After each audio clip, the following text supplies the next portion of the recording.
Hello, I'm Rick Rogers, Fine Arts Editor for The Oklahoman. Joining me in studio today is Oklahoma City native Hank Stuever. A 1986 graduate of McGinnis High School, Stuever subsequently earned a degree in journalism from Loyola University in New Orleans and has worked at newspapers in Albuquerque and Austin. For the past decade, Stuever has written about pop culture for the Washington Post and has twice been named a finalist for the Pulitzer Prize in feature writing. Stuever has just published his second book titled Tinsel, A Search for America's Christmas Present. Welcome. Well, thank you, and happy holidays. Thank you. Before we get to Tinsel, I wanted to ask you about Off Ramp, a collection of articles and essays about places, people, and events that others might consider mundane or unappealing. You characterize such a place as the American Elsewhere. Yeah. Tell us about that. I've been writing about the American Elsewhere for 20 years as a newspaper feature writer.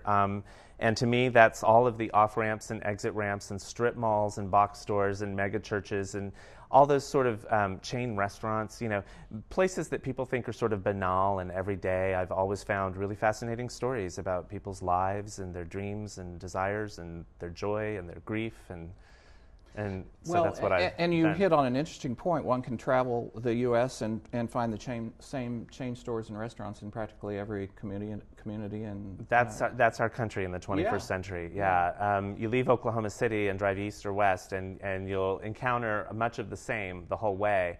The trick is to see the humanity in all of that. I think a lot of academics and urban planners sort of look at that with disdain. But I look at it as, well, this is where we've chosen to live, and this is how we've arranged our lives, and for better or for worse, this is who we are. Right. A recurring motive in your writing is focusing on how we live. Mm-hmm. Talk about that a little bit. I'm really fascinated with the intersection of things like popular culture and consumerism and shopaholism and spirituality, how those all collide in our daily lives. And those are the subjects I've always written about. I've done stories about people's weddings. I've done stories about funeral homes. I spent several months hanging out with a discount funeral home to talk about how we die and what that business is like. The intersection of commerce and lifestyle is just sort of nirvana for a features writer. It kind of brings to mind Andy Warhol's proclamation that everybody was going to have 15 minutes of fame at some point in their life. I know, and reality TV made that come true. Right. I prefer a quieter, sort of more writerly, having me in your life is sort of like having a reality TV show going on, only I'm just one guy, a notebook. I don't come with a video camera and a camera crew. But, it is very much the same. I just want to sit and observe people being themselves, for better or for worse. Right. Your new book, Tinsel, which has just been released, also takes a kind of tongue-in-cheek approach to this holiday that now seems to start after Halloween. Or before, yeah. Yeah, right. In Tinsel, you focused on a gated community wife and supermom, a couple whose outdoor lighting display is surely making their electric meter race, and a single mom who seems torn between preparing for her church's Christmas pageant as she emerges victorious from the Black Friday sales. Yeah. It's set in Frisco, Texas, a Dallas suburb. These are real people who basically allowed you to have full access to their lives. That's right. I live in Washington, D.C., and when I started to work on this book, I wanted to do a book about Christmas in America. I think Christmas is America. It occupies a significant part of our retail economy, and our retail economy is what drives our economy now. 70% of the American economy is driven by shopping. Right. And so I wanted to do a story about Christmas and its impact on culture, and so I looked for a place that was brand new suburbia, exurbia, sort of everybody's Edmond, Mm-hmm. So I wound up in Frisco, Texas, which is outside of Dallas. I had some familiarity with Dallas. You can't grow up in Oklahoma City and not have made several trips to Dallas, to the big city. And it was a great place to do this book. And yeah, I was very lucky to find, I looked for several months before I found the right families who were comfortable enough with the idea of having a complete stranger in your home at Christmas time, there for everything, there for all the shopping, all the wrapping, and all the sort of unhappy feelings that come around at Christmas as well as the happy times. Exactly.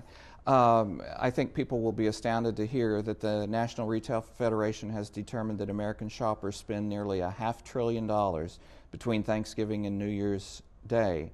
I gather that came as no real surprise to you. Actually, it did. And, when I started doing this book, we were in the neighborhood of $475 billion spent between Thanksgiving and New Year's on Christmas presents and Christmas accoutrement, and it's gone down in the last 2 years. Last year was the first year anybody can ever remember that spending at Christmas went down. Right. And it's going to go down again this year by about 1%. And this has a profound effect on our economy, on the global economy. In China, it sends thousands of people back to the farm, from the factory back to the farm.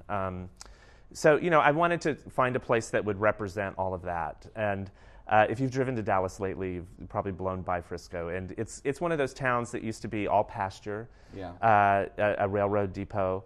In 1990, it had about 6,000 people. And currently, it has about 108,000 people. So in that time, it's really grown. That's amazing. Yeah. While Tinsel certainly has its lighthearted and irreverent moments, is it in any way a cautionary tale for 21st century Americans? I guess it is.